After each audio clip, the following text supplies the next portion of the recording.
Hello everyone, welcome to English Raul.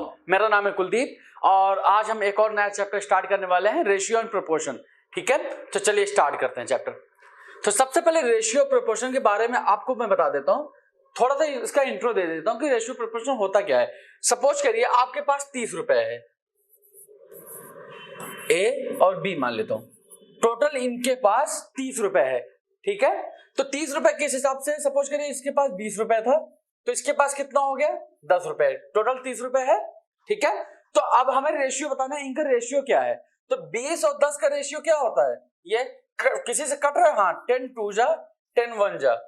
अब इससे ज्यादा कट रहा है, कुछ नहीं कट रहा है ना, तो जो इनका रेशियो होगा वो 2:1 होगा। रेशियो क्या होता है, किसी दो नंबर का सिंपलेस्ट फॉर्म, कि उससे ज्यादा वो सिंप्लीफाई ना हो पाए, तो वो होता है रेशियो। ठीक है, जैसे सपोज करिए ये 2 भी हो सकता है, 3 भी हो सकता है, 4 भी हो सकता है, कितने भी हो सकते हैं। ठीक है, क्वेश्चन की डिमांड ज्यादातर जो एग्जाम में क्वेश्चन आते हैं वो 2 या 3 या बहुत ज्यादा डिफिकल्ट किया तो 4, उससे ज्यादा नहीं आता। सपोज करिए कि 45 रुपीज है, एक के पास 10 रुपए है, एक के पास, बी के पास 15 रुपए है, तो सी के पास कितना हो जाएगा 20 रुपए। अब इनका रेशियो पूछ लिया, तो तीनों के अगर कॉमन देखें मल्टीपल, तो 5 2 जा 5 3 जा और 5 4 जा, तो इनके बीच में किस रेशियो में पैसे हैं 2:3:4। ठीक है, तो इनका रेशियो क्या है 2:3:4। तो ये था बेसिक कुछ रेशियो का। हम क्वेश्चंस करेंगे तो वहां से बहुत ही अच्छा आपको कॉन्सेप्ट क्लियर हो जाएगा। ठीक है, तो चलिए आज का पहला क्वेश्चन लेते हैं। देखिए, the respective ratio between present age of Manoj and Wasim is 3:11। Wasim is 12 years younger than Rehana. Rehana's age after 7 years will be 85 years. What is the present age of Manoj's father who is 25 years older than Manoj? Question समझा देता हूं आपको, question थोड़ा सा लेंदी है, simple question है। Present जो आज की डेट में मनोज और वसीम की जो रेशियो है एज का, वो 3:11 है। ठीक है, वसीम जो है वो 12 साल छोटा है रेहाना से, और रेहाना की एज 7 साल के बाद 78 साल हो जाए 85 साल हो जाएगी। तो हमें बताना मनोज की फादर की एज बतानी है, जो कि मनोज से 25 साल बड़े हैं। मनोज की फादर, अब यहाँ एक बात याद रखना ऐसे टाइप के क्वेश्चंस में, कि सबसे पहले देखो पूछा क्या है, मनोज के फादर की एज। मनोज की फादर की एज कहां से आएगी, वो जो कि 25 साल बड़े हैं मनोज से आएगी। तो अब मनोज की एज कहां से आएगी, मनोज और वसीम को रेशियो, तो वसीम से आएगी, और वसीम की एज कहां से आएगी रेहाना से। कितना ज्यादा इंटरलिंक्ड है। तो एक बात बताना, रेहाना की एज 7 साल के बाद 85 ईयर्स होगी। रेहाना की एज 7 साल के बाद, आज से 7 साल के बाद 85 है, तो क्या प्रेजेंट एज रेहाना की 85 माइनस 7 78 नहीं है। 7 साल के बाद रेहाना की एज 85 है, तो प्रेजेंट एज रेहाना की इतनी आ गई 78 आ गई। ठीक है, अब क्या बोल रहा है, वसीम इज 12 इयर्स यंगर, यानी जो वसीम की प्रेजेंट एज है, वसीम की प्रेजेंट एज है वो 12 साल छोटी है रेहाना से, तो इससे 12 साल छोटी है, तो कितनी हो जाएगी वसीम की एज 66। ठीक है, वसीम की एज कितनी हो जाएगी 66, क्योंकि 7 ईयर और 12 ईयर्स यंगर है रेहाना से। अब एक बात बताइए, वसीम और मनोज का जो रेशियो है वो 3:11 है। यहां पे सॉल्व करता हूं मैं, मनोज और वसीम का जो रेशियो है वो 3:11 है। ठीक है, और वसीम के 66 है, 11 की वैल्यू 66 है, 11 की वैल्यू 66 है, तो 1 की वैल्यू 6, 11 की वैल्यू 66 है, तो 1 की वैल्यू 6 आ गई, तो मनोज की एज 3 है, तो 3 की वैल्यू कितनी आ जाएगी 18 साल। समझ में आ रहा है कि नहीं, वसीम के 66 है, 3:11 रेशियो है, तो 11 की वैल्यू 66, 3 की वैल्यू 18, तो मनोज की एज कितनी आ गई प्रेजेंट एज, मनोज की प्रेजेंट एज कितनी आ गई 18 साल। ठीक है, हमसे पूछा किसका, मनोज के फादर का, जो कि 25 साल बड़े हैं मनोज से, तो मनोज के फादर की एज कितनी होगी 18 प्लस 25 कितना हो जाएगा 43 इयर्स मनोज के फादर की एज हो जाएगी। देखा कितना ज्यादा घुमा फिरा के पूछा हुआ था, सब कुछ इंफॉर्मेशन गिवन था। रेशियो प्रोपोर्शन के क्वेश्चन में एक बात याद रखना, आपको 99% इंफॉर्मेशन गिवन होगी, बस आपको उसको तोड़ मरोड़ के उसका मतलब निकालना है और उसको सॉल्व कैसे करना, बस यही देखना रहता है बस आपको। तो कैसे, यहाँ पे सबसे पहले क्या, मनोज के फादर की एज, तो मनोज की एज निकालनी पड़ेगी, उसके लिए वसीम की एज निकालनी पड़ेगी, और वो निकलेगी रेहाना की एज से। ठीक है, तो आंसर कितना आ जाएगा 43 इयर्स, आंसर नंबर ए। ठीक है, आई होप समझ में आया होगा। चलिए बढ़ते हैं अगले क्वेश्चन पर। अगला क्वेश्चन देखिए, a sum of money is distributed among PQR in the ratio 6:19:7. If R gives 200 rupees from his share to Q, the ratio of PQR becomes 3:10:3. What is the total sum? Question आपको समझा देता हूं मैं कि एक कुछ money है जो PQR को डिस्ट्रीब्यूट करना है 6:9:7 के रेशियो में। कुछ पैसे को 6:9:7 के रेशियो में PQR को देना है। अगर उस पैसे में से जो पैसों को मिले हैं उनमें से 200 रुपए अगर R Q को दे दे तो रेशियो क्या हो जाएगा? 3:10:3। बात समझ में आई? अगर R 200 रुपए Q को दे दे तो रेशियो क्या हो जाएगा? 3:10:3। ठीक है, तो हमें बताना है टोटल सम बताना है। ठीक है, तो ऐसे टाइप के क्वेश्चन करने का एक बात बताइए। सबसे पहले क्या दिया हुआ है? P:/Q:/R। इनका रेशियो क्या दिया हुआ है? 6:19:7। ठीक है, ये गिवन रेशियो है, ये गिवन रेशियो है। ठीक है, अब क्या बोल रहा है? अगर R 200 रुपए दे दे Q को तो उनका रेशियो चेंज हो जाएगा 3:10:3। तो एक बात बताना, चेंज किस में आ रहा है? R Q को दे रहा है ना, P तो सेम है। अभी जब देने के बाद 200 रुपए, जब 200 रुपए दे दिया यानी इसको 200 रुपए मिल गए तो कितना रेशियो जा रहा है? 3:10:3। ये रेशियो गिवन है हमें, ये भी गिवन है। 6:9:7 था। 200 रुपए जब R Q को दे देता है तो 3:10:3 आ जा रहा है। ठीक है, एक बात बताइए आप, P का इसमें कुछ रोल हो रहा है? नहीं हो रहा है ना, कि P R Q को दे रहा है, Q ले रहा है, R दे रहा है, इसमें P का कोई रोल नहीं है। तो P जब P का रोल नहीं है तो P के पैसे में भी कोई चेंज आना नहीं चाहिए। लेकिन यहाँ पे देखो रेशियो में चेंज है, तो ऐसे टाइप के क्वेश्चंस को करने के लिए जिसका कोई रोल नहीं है उसको आप सेम बना दो। जब इसको सेम बनाना 3 या 6 है, इसको डबल कर दीजिए। जब इसको डबल किया तो रेशियो प्रोपोर्शन के चैप्टर में आप एक बात याद रखना, आपको जब अगर रेशियो गिवन हो, अगर आपने एक ऊपर वाले को मल्टीप्लाई किया है, किसी एक को मल्टीप्लाई किया, तो आपको बराबर से उसी मल्टीप्लिकेशन से बाकी को भी करना पड़ेगा ताकि रेशियो उनका सेम है, रेशियो में चेंज ना आए। अगर उसी नंबर से आप सबको मल्टीप्लाई करेंगे तो रेशियो में कभी चेंज नहीं आएगा। तो एक बात बताइए, इसको 2 से मल्टीप्लाई किया तो इसको भी 2 से मल्टीप्लाई करेंगे हम, इसको भी 2 से मल्टीप्लाई करेंगे। तो इसका मतलब क्या हुआ था कि 6:19:7 था और वो चेंज होके जब Q ने R को पैसे दे दिए तो 20:6 हो गया। 6:20:6। तो अब एक बात यार यहां से देखिए ध्यान से, 7 था R 6 हुआ, Q 19 था 20 हुआ। R का 1 यूनिट कम हो रहा है और Q का 1 यूनिट ज्यादा हो रहा है, यानी R ने क्या किया? 1 यूनिट Q को दे दिया है। R ने 1 यूनिट Q को दिया है और 1 यूनिट की वैल्यू कितनी दी गई है? 200 रुपए। 1 यूनिट की वैल्यू कितनी दी गई है? 200 रुपए। ठीक है, R का 1 कम हो रहा है, Q का 1 ज्यादा हो रहा है। इसका मतलब क्वेश्चन में हमें गिवन में भी है कि R ने Q को पैसे दिए हैं, यहां से अकॉर्डिंग 1 यूनिट दिया है, वहां के अकॉर्डिंग 200 रुपए दिया है, तो 1 यूनिट की वैल्यू 200 रुपए आ गई। ठीक है, अब हमसे पूछा टोटल सम।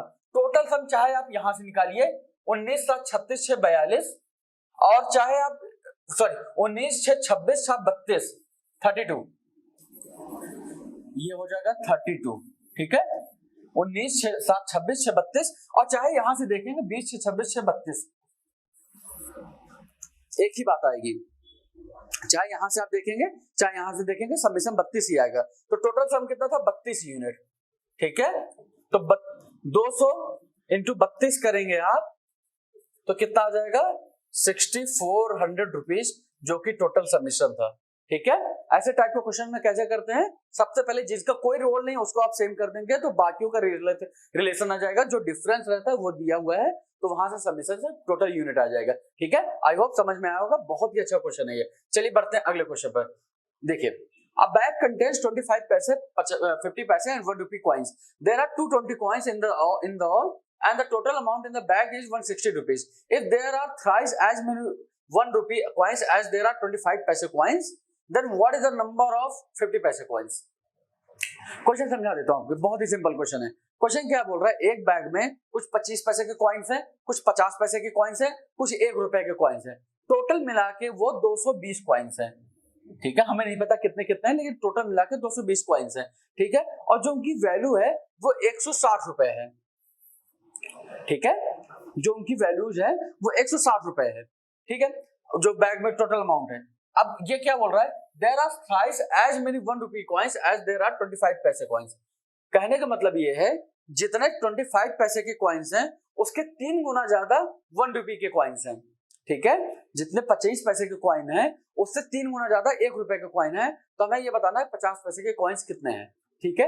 ऐसे टाइप के क्वेश्चंस को करने के लिए सबसे पहले आप देखिए किसकी इंफॉर्मेशन दी गई है, 25 पैसे और 1 रुपए की इंफॉर्मेशन दी गई है। तो आप 25 पैसों के काम करिए, लेट कर लीजिए आप जो 25 पैसे के कॉइन्स है, नंबर ऑफ कॉइन्स, इसको आप एक्स लेट कर लीजिए, ठीक है। 25 पैसे के एक्स कॉइन्स हैं, तो 1 रुपए के कितने कॉइन्स होंगे, क्या बोल रहा है, देयर आर थ्राइस यानी 3x कॉइन्स होंगे, ठीक है। 25 पैसे का अगर हमने x कॉइन्स लेट कर लिए तो 1 रुपए के कितने कॉइन्स होंगे 3x, तो 50 पैसे के कितने कॉइन्स होंगे, इसकी इंफॉर्मेशन दे दी गई, ये तो दिया हुआ है ना, टोटल 220 कॉइन्स हैं, ठीक है, तीनों मिला के 220 कॉइन्स हैं और ये दोनों मिला के 4x हैं, तो 50 पैसे के कितने हो जाएंगे 220 माइनस 4x कॉइन्स, ठीक है। समझ में आया कैसे निकला वो, 3x इसके x इसके, तो टोटल 4x हो गए इन दोनों मिला के, और तीनों मिला के 220 है, तो 50 पैसे कितने, ठीक है। अब एक काम करिए, हमें इनकी वैल्यू दी गई टोटल बैग में इतने रुपए हैं, तो अब इनको रुपए में कन्वर्ट कर दीजिए। एक बात बताइए, अगर x कॉइन्स है 25 पैसे का, अगर 4 कॉइन्स मिलते हैं तो 1 रुपए बनता है, 4 कॉइन इसके मिलेंगे, 4 कॉइन मिलकर 1 रुपए बनाता है, ठीक है। तो x कॉइन कितने रुपए बनाएंगे, x बाय 4 रुपीज बनाएंगे, ठीक है।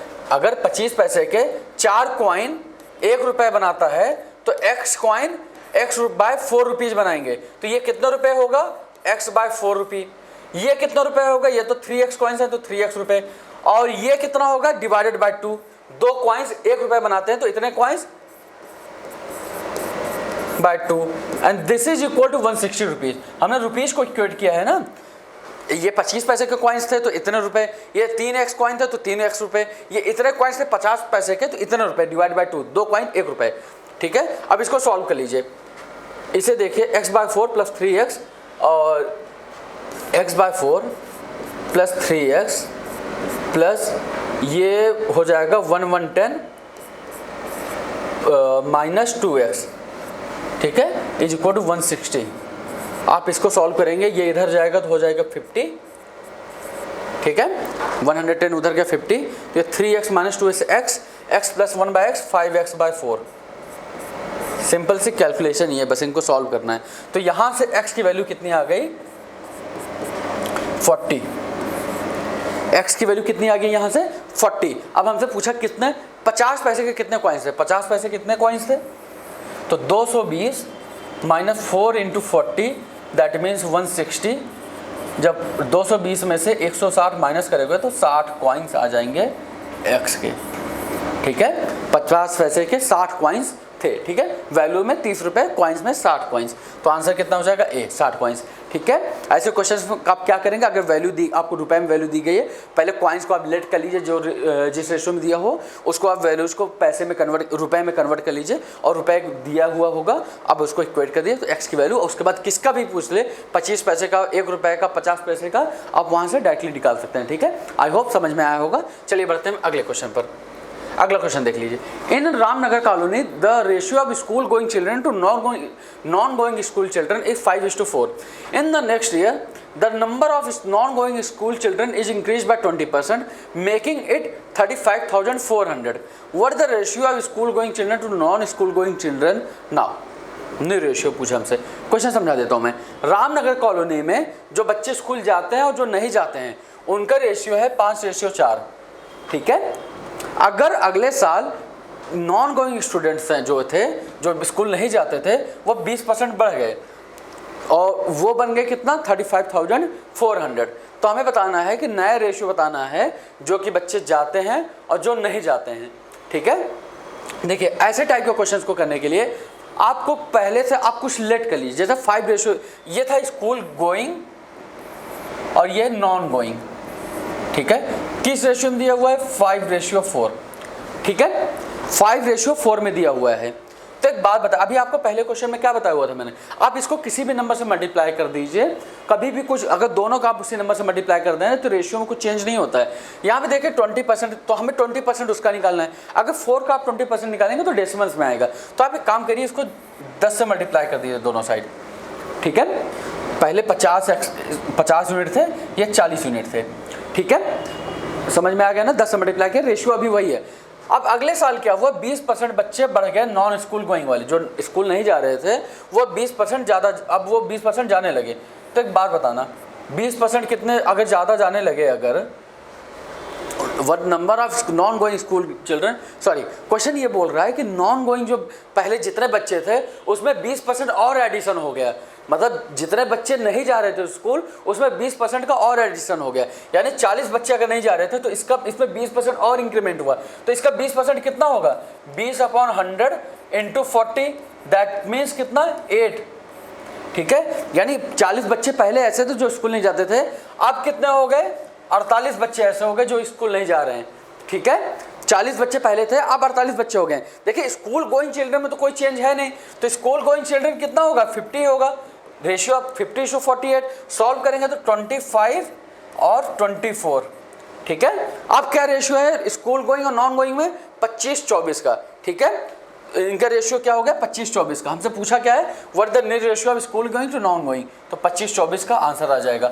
हाँ, आपको कन्फ्यूजन हो रही है कि इसका क्या यूज है। देखिए अगर क्वेश्चन में थोड़ा सा कन्फ्यूज करने के लिए क्या आप वैल्यू निकालिए, आप वैल्यू निकालेंगे तो टाइम वेस्ट होगा आपका, और एग्जामिनर वही चाहता है कि आप अपना टाइम वेस्ट करें, ठीक है। वो आपका कॉमन सेंस थोड़ा सा यूज कराना चाहता है। जब हमसे रेशियो पूछा है तो हम खाली डायरेक्टली वहाँ से इक्वेट करते हैं, खाली रेशियो निकाल, वैल्यू निकालने की हमें जरूरत ही नहीं है कोई। अगर हमसे, हाँ, ऐसे चीज़ों में अगर हमसे ये पूछा होता है कि नॉन गोइंग स्टूडेंट्स का वैल्यू बताओ पहले कंपैरिजन में, या स्कूल गोइंग स्टूडेंट्स के वैल्यू बताओ, तब इसका यूज आता, तब हम उसको इससे इक्वेट करते हैं और फिर सॉल्व करते हैं। लेकिन यहाँ पे तो कोई यूज ही नहीं है, हमें खाली रेशियो पूछा तो उसका कोई यूज नहीं है, ठीक है। इस बात को आप याद रखिएगा, थोड़ा सा कंफ्यूज करने के लिए आपको दिया हुआ है। तो रेशियो क्या होगा, 25:24, आंसर नंबर सी, ठीक है। तो आई होप समझ में आया होगा ये आपको। ये बहुत ही अच्छा क्वेश्चन है। ये इसको जो आपके एग्जाम्स हैं, जितने भी कॉम्पिटिटिव एग्जाम्स हैं, हर एक एग्जाम से बहुत ही बार क्वेश्चन रिपीट होते हैं। ये हर एक क्वेश्चन जो है ये बहुत ही, हर एग्जाम में कहीं ना कहीं आप क्वेश्चन देखेंगे आए हुए क्वेश्चन हैं। तो इन क्वेश्चन की बहुत ही अच्छी प्रैक्टिस कीजिएगा, वीडियो बार देखिएगा, कोई भी डाउट हो तो कमेंट सेक्शन में जरूर पूछेगा। आई होप ये वीडियो आपको बहुत ही अच्छा लगा होगा। अगर वीडियो अच्छा लगा तो प्लीज़ वीडियो को लाइक करिएगा, चैनल को सब्सक्राइब करिएगा। हम जल्द ही मिलेंगे अगले वीडियो में। Thank you.